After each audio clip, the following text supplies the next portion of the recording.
Hello and welcome to a new video. In this one we are going to look at character creation for the Level Up expanded 5th edition rule set. When you start your campaign, make sure you've got the Level Up extension loaded, otherwise you'll hit problems. And of course you'll need to have the core rulebook and the Level Up Advanced Adventures guide open as well. So let's start the character then. We have removed the character wizard button from the character selection because this won't work with the character builder. So we will be doing it with the normal drag and drop. We've also removed the button from the for the character wizard level up from the class and level as well. I'd highly recommend that you start off with your statistics for the reason that various things, when you drag them in, will automatically increase ability scores. So you're probably easier to start with these. So we'll just use the standard array for fun and 8. So once you've got your statistics, you can then start thinking about dragging in something else. Now, you don't really need to worry about which order you do it in, but we'll have a look at the heritages first. So if we click on the heritages button, we will get all the available heritages, and these are effectively races. But as you will be able to see when you open these up and read them, they're different from the 5e races in that there are certain things which you would have gotten from your race, for example, an ability score increase, which you don't get via the heritage. You get that elsewhere. So you get some basic things like your age, size, speed, etc. And you also get a gift, which usually a choice of one or two different things that you can get. And also when you reach level 10, you get another gift. And Fantasy Grounds will automatically give you a choice when you hit level 10. When you level up to level 10, these two choices will appear. And if we scroll further down, we've got a section on cultures, and at the bottom it suggests various cultures that you might want to look at for being a dwarf. Now, you're not restricted to these cultures in any way. You can take any culture you like. These are just suggestions. So at any rate, let's select dwarf, and we're just going to drag and drop our dwarf into the heritage box. It'll pop up with a choice box for our dwarf gift. So let's take dwarven toughness. And essentially we are done then with the heritage. As I say, we can open it up here and we can have a look to see what it is that we are getting, but nothing else comes up at this level. So we can then go on and pick our culture if we like. And if we open up the cultures from the cultures button, we see that we have got a whole pile of these. I can't remember how many there are. There's 20 odd or something like that. And as I say, you do have some recommendations as to which culture, but you can choose any one you like. You don't need to choose any of the ones which are recommended. So we're free really here to pick anything that we particularly want. We've no restrictions whatsoever. So let's just, instead of picking Mountain Dwarf, let's pick a Lone Wanderer. And we're going to drag this and we're just going to drop it into the Heritage section as well. And you can see that that's added in the Lone Wanderer into the Dwarf Heritage, so that we know exactly what it is that we've picked. And of course, all the various things that come with the Lone Wanderer. We'll have a look at that. We can see that that's giving us some languages and various other things that we can have a look at to see what it is that we're getting. And of course, all of these things are being dropped into the abilities, so that you have got, again, you can look at all of these things from here just to see what it is that you've got. Next, we'll have a look at backgrounds, and so again, if we just click on the backgrounds button, it'll open this up. Most of these will be familiar, but again, they've changed this. If we have a look at, let's say, the farmer, for example, we can see that this is where we now get our ability score increase. We also get our skill proficiencies here, tool proficiencies. We also get some suggested equipment and features. And we also have a couple of tables here. These are not the same sort of tables as we got in 5e with personality traits, etc. We have things like connections and mementos. So let's pick our farmer. We're just going to drag that in and drop it into background. We'll now get the pop-up to tell us or to make a choice as to ability scores. If we have a look here, we'll see that we've got +1 to wisdom and one other ability score of our choice. So let's pick strength. And we now get our choice of skill proficiencies. We get nature as of, and we can either have animal handling or survival. And so let's pick survival. And when we do that, of course, our skill proficiencies come in here. We've got nature and we've got survival. We've got these are now proficient. If we scroll down to these tables now and let's have a look at the farmer connections and the farmer mementos. These you can choose or you can roll a dice. And if we have a look at the notes tab here, we've got our connections and mementos noted here. So let's suppose we just going to take this one here for connections. We can just drag that and drop that in there. Maybe we want to roll a dice for this one, and we can then drag the memento into there. So these can be either rolled for or just dragged directly from the table, whichever you prefer. It's now time to look at our class, so let's get back to our main tab. We'll have a look at the classes here. And it's just the same procedure. We just drag and drop whichever class that we want. So let's choose a fighter in this instance, drop it in, and we now get our choice of skills. So let's just pick a couple of skills, and we are pretty much nearly done with our character creation.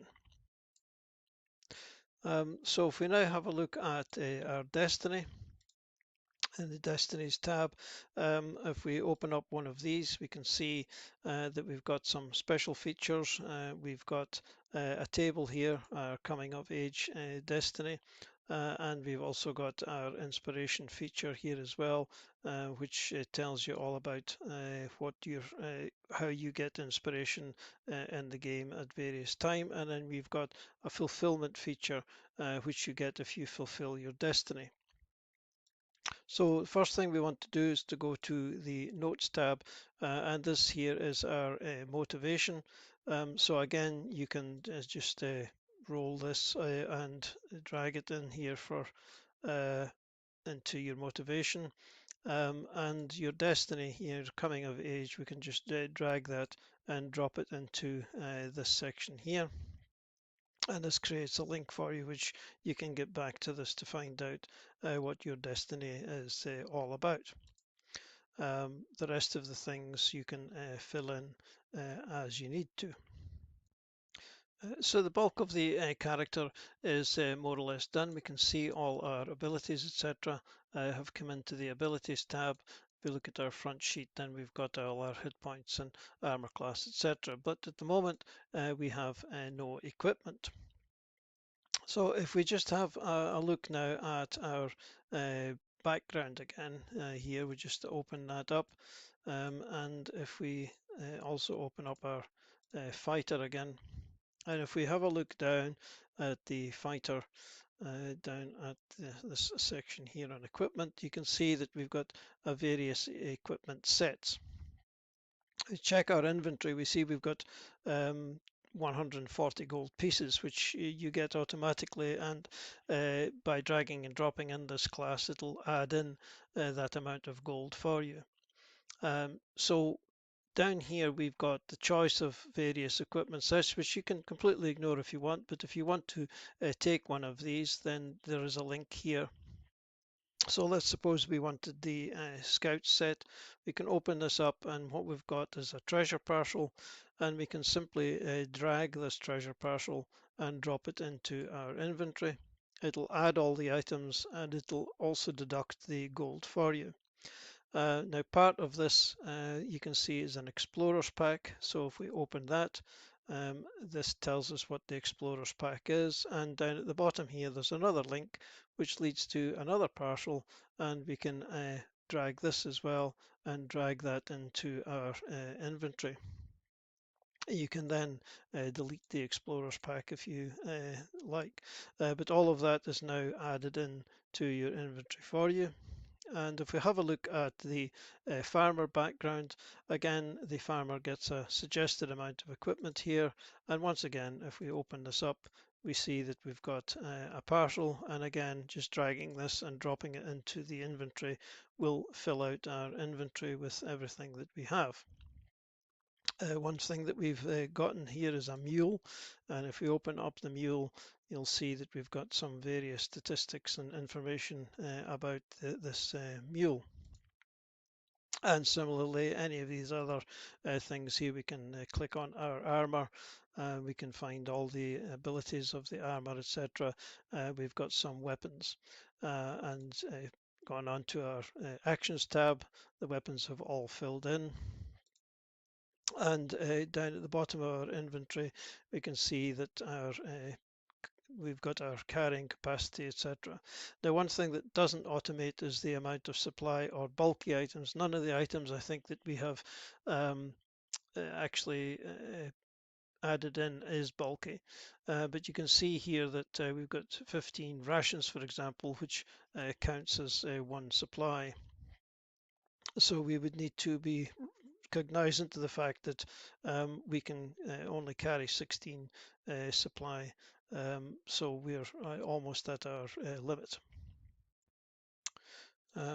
We can close these things off. If we go back to our abilities tab, we will see here there's a couple of things that we've gotten which have got numbers after them, and this means that we have got some choices to make. If we click on the combat maneuvers and have a wee read of it, it tells you here that you've got a choice. You gain proficiency in 2 combat traditions of your choice, and you can learn 3 maneuvers of your choice from traditions that you're proficient with. So all of the combat maneuvers are in feats. So if we have a look at feats, go down to the type here and filter on combat maneuvers, you get all the combat maneuvers that you have got available. Now at level 1 you can only get level 1 combat maneuvers, so that's first level or the first degree, so we can further filter that to reduce that. And if we want to filter any more, then we decide that we're going to have the adamant mountain. So this will now filter down to the first level adamant mountain combat maneuvers. And once we've decided which ones we take, we just want to take heavy stance, and we can just add that in, and maybe we'll have catch your breath as well. And we get a third one, so let's pick mirror's glint, and let's take that one as well. So we just drag and drop these into your action or your abilities tab, and you now have all of your combat maneuvers. Similarly, if we have a look at the soldiering knacks here, if we click on that, then it gives us a list of the various soldiering knacks that we have available to us. We can scroll down these, each of them are linked, so you can just open these up, and then once you've made your choice, drag those in. You'll also find these in feats. If we get rid of all this and we scroll down and find soldiering necks, and here's all the soldiering necks for you listed in the feats. So that's pretty much, oh, you've also got your fighting style here as well. So if we have a look at that, and again, these have all been linked, and again, you will also find these in the uh, feats list as well. So once you've decided on which fighting style you want, you can just drag and drop that in, and it'll go in there as well. Now, there's maybe one other thing that I should mention at this stage, and that's to do with skills. If we have a look at the reference manual here and scroll down to ability scores and skills, and down here we can see that at first level we get 2 skill specialities. So if we have a look at our skills, we've got acrobatics and athletics. So let's open up acrobatics. We can see here down the bottom in italics that there are 4 specialities for acrobatics. Now we didn't add all of these skills into the character sheet because then the character sheet would have become too unwieldy. So the user can add these skills in themselves. So let's say we wanted to get balancing and escape artistry. We just come down here to the edit button and add in an item here and just give it the name balancing. We see acrobatics is determined by our dexterity. So if we click on that until we get dexterity, and we might also want to escape artistry, so we can type that in as well. And again, we can change the stat here until it says dexterity. And these skills can be just rolled in the normal way that you would do so, and it'll give you the name, etc. in there. Now you're also proficient with these, so of course you should click on the proficient button so that you get the appropriate bonus for them. Okay, well, I think that's probably enough for this video. It's getting on a bit. So thanks for watching. Let me know in the comments if there's anything else that you would like to see a video on in this about this rule set. Thanks for watching. Bye for now.